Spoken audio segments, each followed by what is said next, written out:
This video is sponsored by Big Boy Gaming. Follow the link in the description below for all of your card gaming needs. What's going on, guys? It's your boy Ty from the Edison Club, here with a first place deck profile with our leader, Mr. Michael Boyd. Mike, what deck did you play today? Today I played Twilight, Lightsworn. And you want to talk about some of your matchups real quick? Okay, so they're on my phone, so let me see if I can remember them. Round 1 I played against Pure Lightsworn. I went against that. Round 2, Diva Hero. Went against that. Round 3, what did I play round 3? I think it was Black. Yeah, round 3 was Black Wings. Won against that. Round 4 was another Lightsworn. I won against that, and somehow I lost a round because there were 5 rounds of Swiss. But I'll put them on the screen right here so you can see them. Okay. And then the top cut was against Gladiator Beast, which I won against as well. All right. Well, we'll go ahead and get into your deck. Starting things off, we have Card Trooper, 2 JD, and 2 Honest.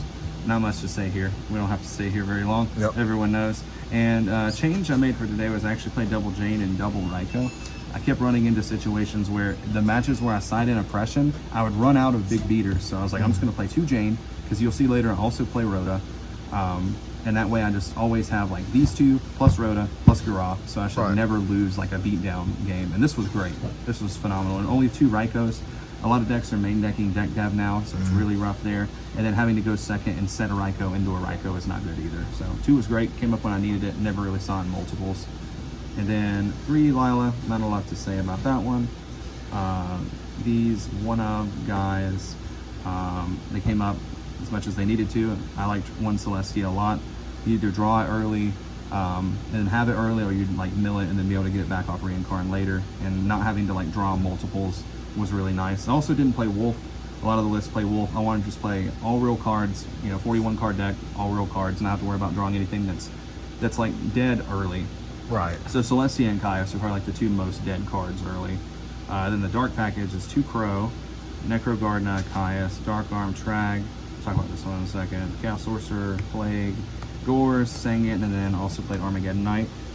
A lot of people don't play Armageddon Knight in Twilight, and this is something that I'll die on the hill of, that this raises the ceiling of the deck so much, because basically if you have this, you have Rhoda, it gives you immediate access to like Plague Spreader or Necro Gardna, but usually it's Plague Spreader, which also combos really well with like your brain control. It's also relevant to have a Rhoda target you can allure away with this. And then there was a game today where I Armageddon Knighted, Dark Arm to the grave, reincarnated it back, and then summoned it. So stuff like that actually happens a lot. So I really like Armageddon Knight. You do have to be careful leaving it on the field at times. You play against like Vayu, because you don't want them to take it with Goyo and then dump off of it. Yeah. Yeah.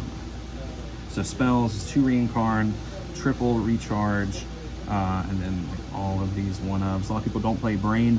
You don't really necessarily have like the greatest conversions for this card. You only have like, you have Plague Spreader, which is easily accessible through Armageddon Knight, and you also have Caius and Celestia, but the deck can just do a lot of crazy OTK stuff.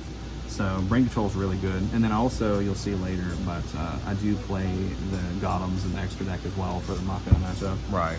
And then trap cards, pretty simple. Mirror Force and 2 Threatening Aura. Okay. Those were good all day today. Still not 100% sure if I really want Mirror Force in the main, but I definitely want it in the deck somewhere. Okay, we'll do the extra deck really quick. It's pretty irrelevant. Time Wizard token. So we have Brianak, Gothams, Goyo, Tempest, Chimera Tech, Armory Arm, Stardust, Catastor, Darkin, Thought Ruler, Colossal, Android, Worm, Black Rose Dragon, and Flamboyant Guy. That doesn't really change very much unless you play like Ancient Fairy or something. So side deck, 2 Consecrated. I've watched you drop this card 5 times against Black Wings. Yeah, I dropped this card in the match I played against Black Wings. It was 4 or 5 times. I think it was 4, but still more times than they could deal with it. So this was great, and I've actually gotten to where when I go first, I'll side in 1 against Vayu, just with the hopes of milling it early to get it in the graveyard, and then use it like beside JD as like a mini Vanity's Fiend in like the mid game. Yeah, it's definitely not a card you want to summon turn 1 against them. They have too many ways to get over it. Right. And then 2 one-ofs. I played Jaugen and Cyber Dragon. I go around a lot with Jaugen, between like Jaugen, Fossil Dyna, and Barrier Statue. And I picked this one for today basically just because this card also can get over Absolute Zero against Frogs, which can be an issue. Yeah. So like you can summon this, hopefully not discard your JD from your hand because it is random.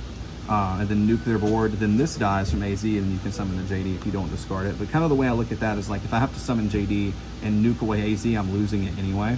Yeah. So it comes with like that nice floodgate effect.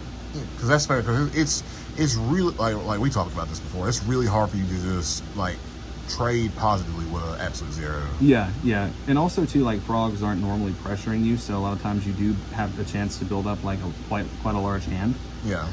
And you can also do funny things with this, like discard and blow up like the soft lock and then attack over the substitute, which is kind of funny. Yeah. So yeah, who knows what I'll end up playing in the future. I did side Mind Crush. I sided it in against both the Lightsworn decks, but I never drew it. Mask of Restrict at 2 for frogs. Roll Decree at 2. I feel like I just can't play Lightsworn without playing Decree. Double Pression, which put in so much work today. This card was so crazy, and the theory of having 2 of these with the 2 Janes, the Rhoda, and the Garoth was excellent. Really, really liked that a lot.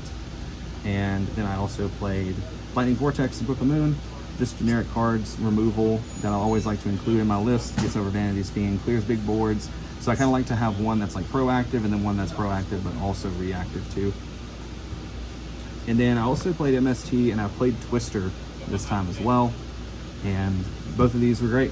I kept running into situations against Vayu where I would run out of outs to Oppression, and I'd have something like JD in my hand, draw Dust Tornado, then I'd get OTK'd, so it just gives them more chances to kill me. So I was like, why don't I just play Twister?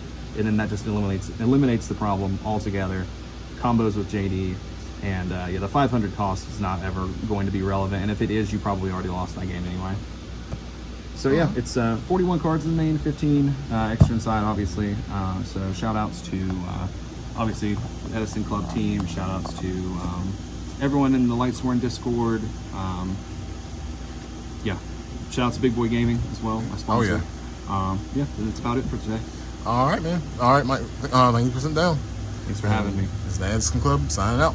Peace.